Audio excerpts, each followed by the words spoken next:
I arrived back at the barn last night, but there has been a major change of plan. The original plan was I was going to stay here for 2 or 3 days and then head to a festival. During that time I was going to be working on the new car camper, which as you can see has currently been stowed away in the second barn. There she is in all her glory. For those who don't know, I am going to be turning this into a camper. But for now, something major has come up, so I need to leave the barn immediately. Allow me to explain. Over here we have Exhibit A, my sunglasses case. Inside the sunglasses case we have nothing. I have lost my glasses. I reckon I've probably thrown them out with a bunch of rubbish last week. But anyway, they are gone. That is that. Now, all my life, I've not really worn shades because not many of them fit my face well. I don't like them. But I found those ones about a year ago. And every time I put them in one of my videos, people always comment and ask me, what are they? Where did I get them from? Everyone just seems to love them. I think people assume they're probably expensive, nice ones, but they weren't. They cost probably about £8 from one of those little beach shops in a seaside town in Wales. I got them when I was on a little family holiday there last year, but the problem is, on that family holiday we went to a different area of Wales every single day. I have no idea where I got them from, and even if I know the town, it's going to be hard to remember exactly where the shop is. But I do know that it's on a beach somewhere in Wales. So I am now going to have to look on my phone at all the photos from that holiday and do a little bit of detective work. So let's make our way to a petrol station, fuel up the Pigeon, then I'll get out the phone and formulate a plan. I'm currently still outside the petrol station, but whilst I'm here I'm going to stick something in the oven because I'm absolutely starving.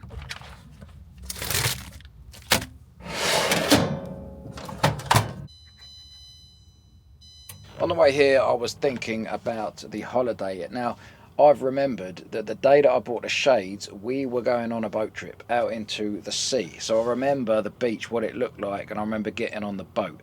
So that narrows it down a bit. Now in my phone here I've found the photos of the holiday. Oh, here we go.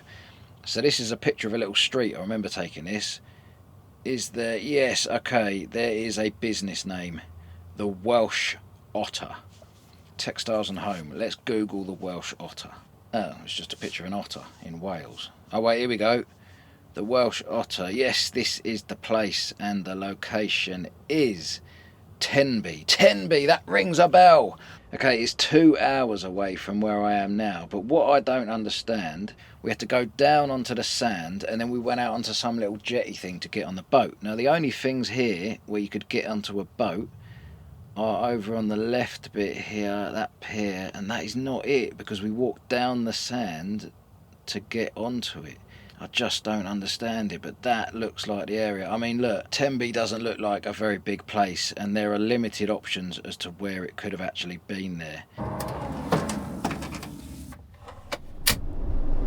That pizza oven never seems to fail. She is an absolute beauty. But right now, we've got no time to think of that. We've got a 2-hour journey to get to Tenby. I have arrived in the quaint town of Tenby. And I've also just realised that it is half term and it is a holiday destination. The destination is on your left, parking. Thank you, Siri. What do you mean on the left? I can't go in there. It's a multi-storey, you maniac, Siri. What have you done? Okay, now we need to pull over and find another car park that's suitable for the vast Pigeon. We're rapidly heading away from the beach. This is not good. Alright, we have found a spot at the side of the road. I'm pretty sure I can stay here for 2 hours. I don't know how far away we are from the beach, but hopefully it is within walking distance. Yeah, I checked the parking and we are all good. And I've got to say, when I left Gloucester, the weather was not looking too sharp. But now that I've got here, as you can see, it's a pretty decent day. Some would say it's the sort of day where you might need sunglasses. I've located an alleyway that I recognise. We definitely came this way. I can smell the beach. I know we're getting closer. So over here, this is the bit that I found on the maps where you can get onto boats from. One is there and one is behind that building, but that is definitely not where we got on the boat. I'm going to head round to the main beach because even though it doesn't look quite like it on the maps, it has to be near there. Well, I just found the ticket office for the boat trip, so I know that we're near. But I just can't find my way down to the beach. Wait, what's this up here? Is this it? God, that is a nice beach though over there. Even though it's half term and the start of summer, it's surprisingly empty over there. I've had a breakthrough. So, I just checked Google Maps, right, to get me bearings. On Google Maps, there is a little jetty thing on that beach where I thought it might be. On Apple Maps, there isn't. So, that is promising. We just got to walk another 5 minutes or so and we should be at the beach, and then I just got to retrace my steps and try and figure out where I got the glasses from. I've got eyes on the beach. I have eyes on the beach. I've also just spotted the boat which we actually got on is heading out that way, but I retraced the surf because that's how much of a detective I am. There it is. I don't mean that's the sunglasses shop, but that is the platform that we got on the boat from. So it's down there. This is the beach we walked down, which means somewhere up there are the sunglasses of dreams. That's why the little platform can move. The sneaky little thing is attached to a tractor. But now that I'm down upon the water's edge, I remember exactly where I got the glasses from. Right up there, there's a little cafe. I remember I popped in there for a sandwich and I returned with what I can only describe as glass lenses of the gods. In fact, let's be honest, they were made of cheap plastic, but they were still from the gods. I don't quite know how to say this. I've got some horrendously bad news. I went into the shop of hell and I searched through every single pair of sunglasses they had on offer, and none of them were the sunglasses of dreams. I mean, I suppose there are worse things to happen in life. In fact, who am I kidding? This is it now. This is rock bottom. Unbelievable. On the plus side, I did manage to pick myself up a delicious lemon Fanta. But then on the downside, I've wasted all my fuel. How is one supposed to cope with the pressures that life beholds? Let's just put this harrowing incident behind me before it ends up scarring me for life. I'm going to head back to the van, try and figure out where to go and park up, and figure out what to do for the rest of the evening. I have formulated a new plot. So basically, the festival that I'm going to starts on Friday, I think. I have just had confirmation that I'm allowed to go a day early, which is, hold on, let me just check I'm in the right lane. I'm not.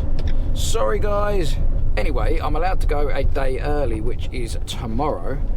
So I'm going to start heading up north now. There are sheep everywhere, literally. This is like sheep heaven. Hang on a sec. What the hell do you think you're doing? Yeah, take your time. Evening! God, it's unbelievable. Oh look, Limpy McLimperson over here trying to make me feel sorry for him. Get out of it. God, what's up with your leg? Poor thing. Okay, there is a bit of a dilemma. I don't really know what to do. I've come a bit further up the road and I'm on this little country lane sort of thing. And I've been following the map. It's been going smoothly until now. There is a fork in the road and it's not on the map.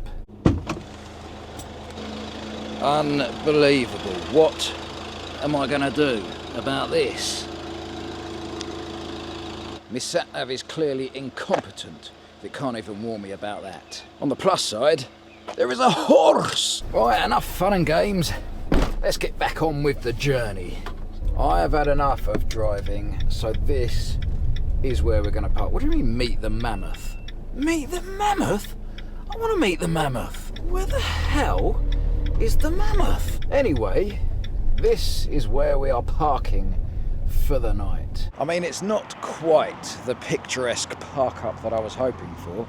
I was hoping for rolling Welsh hills, a sheep in the distance, a parrot above my head. But if you think about it, these bins are almost as good as a parrot. But there's only one way to see if the bins are clean enough.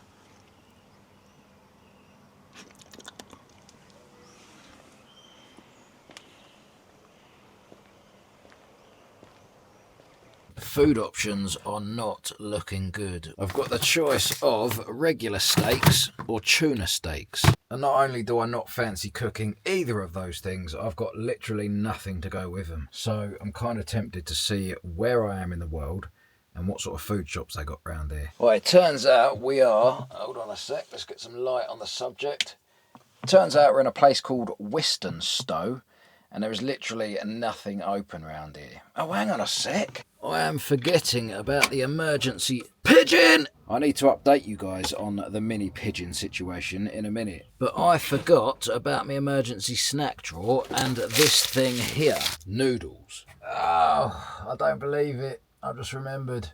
I broke my kettle the other day. I boiled it and then I put it down on a plastic bag and it all melted to the bottom and I chucked it away. Right, my new dinner plan.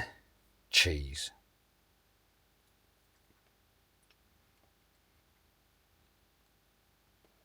Okay, that is dinner taken care of. And don't worry, guys, I didn't really just have cheese for dinner. I also had some pickle. I found that in the fridge, so I made cheese and pickle, mashed together, ate it with a fork. Job done. Now, on to the more important subject of the evening. So for those who don't know, about a month ago now, my friend Janine sneaked into the van and she hid about, well, I don't know how many. She hid these little pigeons everywhere. Well, I say pigeons, they started off as ducks and she literally hand painted the lot of them. I've just counted them. So far, there appears to be 42 regular pigeons. And then at the end, there is this extra special Christmas edition of the mini pigeon. I was just cleaning my teeth and getting ready for bed, right? And I thought to myself, why do people say good night or good morning or good afternoon? It doesn't make any sense. If you were to say to someone, I hope you have a good morning, that's fine. Or it is a good morning, that's fine. But just taking the word good and morning makes no sense. It's just two random words strung together. You don't like leave work and go, brilliant 5 p.m. or in the night when it starts getting a little bit dark, lovely dusk. And then there's some people that don't even say the word good before it. They just wake up and say morning. I mean, you're literally just stating what part of the day it is. Good morning from Halong Bay. We are going to check out from this boat and then continue to...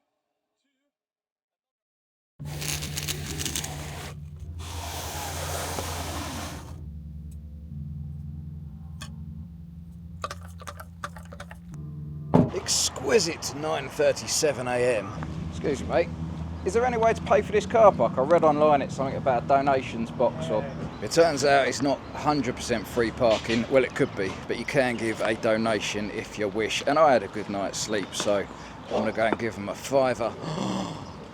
Look at that. Yeah, sure. So, is it a pound you wanting to do? Well, no, it was the £5. That's lovely. Thank you very much. Perfect. So I've just gone and paid a £5 donation for the parking, which is reasonable. I'm happy with that. But then she told me that they've got a life-size woolly mammoth in there, right? I think it's dead. I'm not 100% sure. But it's life-size. And she said it's another £5 to go in there and have a look at it. Now I thought, well, that's a bit extortionate since I've just chosen to donate my parking money. But on second thoughts, I want to see how big a woolly mammoth is. And in fact, I'm not sure I'll be able to sleep tonight without knowing how big a woolly mammoth is. So yeah, Oh, that's lovely. So that's £5, please. No worries. Normally I'll give you a sticker so you could come in. Yeah, all right, thank you very much. Thanks a lot.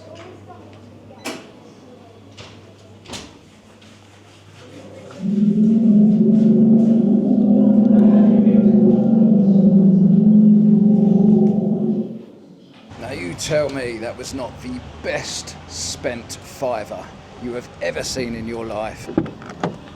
I mean, if I'm completely honest, I kind of wanted to see how woolly it was. But I assume that you have to pay another £5 if you want to witness its luscious coat of fur. As for me, I've got quite a few errands to run, like going to the barber's and going to have a shower at the gym. Plus I've got to stock up on food because I'm going to this campervan event. Now I'm not going to film the event this time, but I am going to put a lot of stories up on my Instagram. So if you're not already following me on there, then you know what to do. And if you prefer to stick to YouTube, well, hopefully I will catch you guys next week.